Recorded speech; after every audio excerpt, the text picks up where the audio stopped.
Webster's dictionary defines a challenge as a stimulating task or problem. As a teenager, one goes through one of the most intense stages of development. With the pressures of adulthood looming and childhood slowly fading away, it is easy to see many challenges arise within adulthood.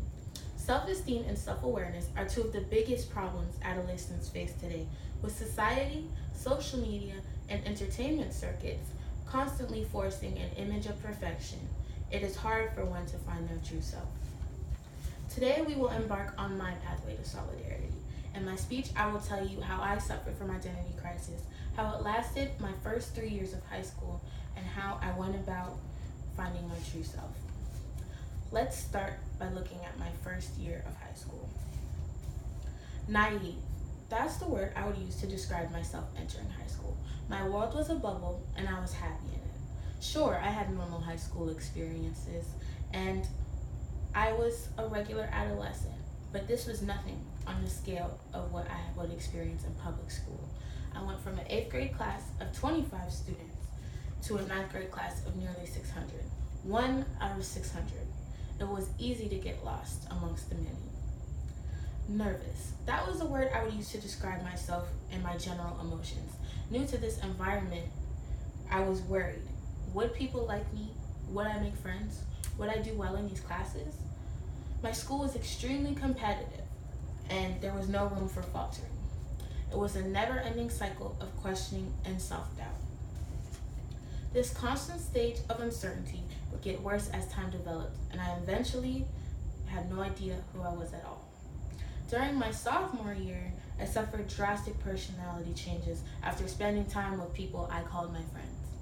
I began skipping class, engaging in inappropriate behavior, and slacking off with my schoolwork. Overall, this not only affected me mentally, but it affected me physically.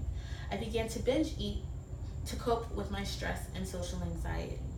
I ended up gaining 20 pounds in a month and a half. Junior year wasn't as rough. I was at a social plateau. I no longer engaged in activities that were depreciating or dangerous, and I removed myself from toxic friendships that encouraged bad behavior. But I still felt as though I hadn't reached my true self. I had more healing to do. It wasn't until my senior year that I understood the value of being true to myself. During my senior year, I enrolled full-time in college. I felt suddenly a huge weight lifted off of my shoulders. I had room to explore who I was without feeling like I was in competition or I had to please others. I had finally found my academic niche. I began to excel in my classes. I made friends who were equally as successful, and I began to reformulate myself in my own image. I no longer needed my classmates' approval, the school's approval, my friends' approval. I simply did what made me happy.